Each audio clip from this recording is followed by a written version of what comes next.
खुली रसोई में सर्दियों का कहर। सर्दियों की वह सुबह कुछ अलग ही थी। कोहरे की मोटी चादर ने पूरे गांव को ऐसे ढक रखा था मानो किसी ने रुई से सब कुछ लपेट दिया हो। सूरज दिखाई तो देता था, लेकिन उसकी किरणों में वह तपिश नहीं थी जो हड्डियों तक उतरती ठंड को हरा सके। हवा में नमी थी और हर सांस के साथ ठिठुरन शरीर में उतरती जा रही थी। गांव के आखिरी सिरे पर एक कच्चे पक्के मकान के पीछे खुली रसोई थी, 4 दीवारों से अधूरी, ऊपर टीन की छत और सामने पूरी तरह खुला आंगन। वहीं खड़ी थी कमला, पतली सी देह, फटे पुराने स्वेटर के ऊपर साड़ी लपेटे, हाथों में फटी हुई ऊनी दस्ताने और आंखों में नींद से ज्यादा जिम्मेदारी। कमला की रसोई कम और जंग का मैदान ज्यादा थी। सर्दियों में ये खुली रसोई किसी कहर से कम नहीं थी। सुबह के 5 बजे थे। मुर्गे की बांग भी जैसे ठंड में जमकर निकल रही थी। कमला ने चूल्हे में फूंक मारी। लकड़ियां गीली थीं, धुआं आंखों में भर गया। हे भगवान, आज भी आग नहीं पकड़ेगी क्या? वह खांसते हुए बोली। चूल्हा जलाना उसका पहला युद्ध था। ठंडी हवा सीधा चूल्हे में घुस जाती और आग को बुझाने की कोशिश करती। कमला अपनी साड़ी का पल्लू हवा की दिशा में अटका देती ताकि आग जिंदा रह सके। आज भी उसे जल्दी थी। पति रघुवीर खेत पर जाने से पहले चाय चाहता था। सास धनिया देवी बिना गर्म पानी के उठती नहीं थीं।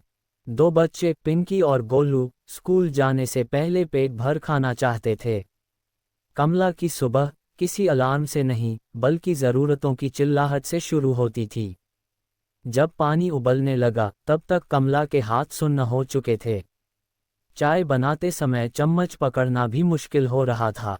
कमला, चाय में अदरक डालना, ठंड बहुत है। अंदर से रघुवीर की आवाज़ आई। कमला मन ही मन बोली, ठंड तो मेरे लिए भी है, पर कौन पूछता है। चाय बनाकर जैसे ही वह मुड़ी, तेज ठंडी हवा आई और चूल्हे की आग फिर से डगमगा गई। उसने तुरंत लकड़ी सरकाई। खुली रसोई में सर्दी केवल शरीर नहीं जमाती, वह हौसलों को भी ठंडा कर देती है। धनिया देवी हमेशा कहती थीं, हमारे ज़माने में औरतें इतना नहीं कांपती थीं। पर वे ये भूल जाती थीं कि उनके ज़माने में रसोई 4 दीवारों में थी। कमला की रसोई तो आसमान के नीचे थी। बहू, दाल पतली क्यों है? बहू, रोटी ठीक से फूली नहीं। बहू, हाथ क्यों कांप रहे हैं? कमला जवाब नहीं देती। उसे पता था अगर जवाब दिया तो बात बढ़ेगी और ठंड के साथ ताने सहना और मुश्किल हो जाएगा। पिंकी 8 साल की थी, गोलू 6 का। वे दोनों कमला के सबसे बड़े सहारे थे। अम्मा, आपके हाथ बहुत ठंडे हैं, पिंकी ने एक दिन उसके हाथ पकड़ते हुए कहा। कमला मुस्कुरा दी, ठंड है बेटा, ठीक हो जाएगा। गोलू बोला, अम्मा, मैं बड़ा होकर आपके लिए पक्की रसोई बनाऊंगा जिसमें हवा नहीं आएगी।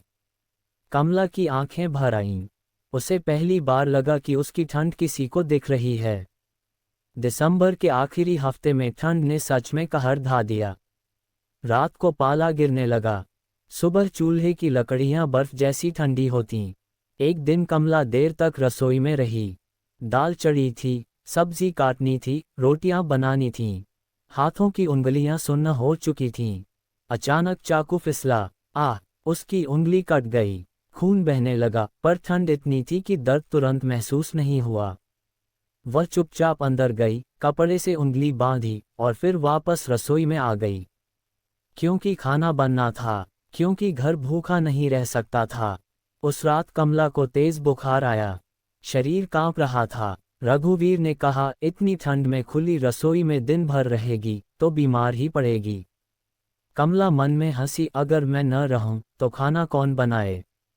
दवा के नाम पर एक पुरानी गोली मिली। अगले दिन फिर वही रसोई, वही ठंड। गांव की दूसरी औरतें भी कमला जैसी ही थीं। किसी की रसोई अधखुली, किसी की पूरी खुली।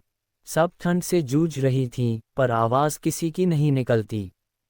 एक दिन पंचायत के पास आग जलाकर सब बैठी थीं। सरकार कहती है उज्ज्वला गैस सुविधा, एक औरत बोली। पर रसोई की दीवारें कौन देगा? दूसरी बोली। कमला चुप थी, पर उसके मन में पहली बार सवाल उठा, क्या सच में यही जिंदगी है? स्कूल में पिंकी ने मास्टर जी को अपनी अम्मा के बारे में बता दिया। सर, मेरी अम्मा बहुत ठंड में खाना बनाती हैं, उनकी रसोई खुली है।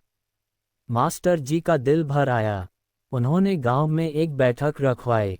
पंचायत प्रधान और कुछ अफसर आए। कमला को पहली बार लगा शायद उसकी ठंड अब किसी कागज पर उतरेगी। कई महीने लगे, कागज चले, बातें हुई, बहस हुई, लोग बोले एक रसोई के लिए इतना खर्च, पर मास्टर जी अड़े रहे। आखिरकार योजना पास हुई, गरीब परिवारों की पक्की रसोई योजना। कमला को विश्वास नहीं हुआ जब उसके आंगन में ईंटें उतरीं। अगली सर्दी आई, पर इस बार कमला की रसोई में 4 दीवारें थीं, एक छोटा सा दरवाज़ा, एक खिड़की, चूल्हा जलाया, आग शांत थी, सुरक्षित थी। हवा बाहर रह गई थी।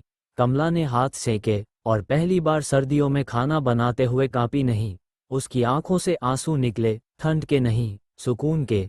धनिया देवी ने कहा, बहू, अब समझ आया, हर जमाने की ठंड अलग होती है।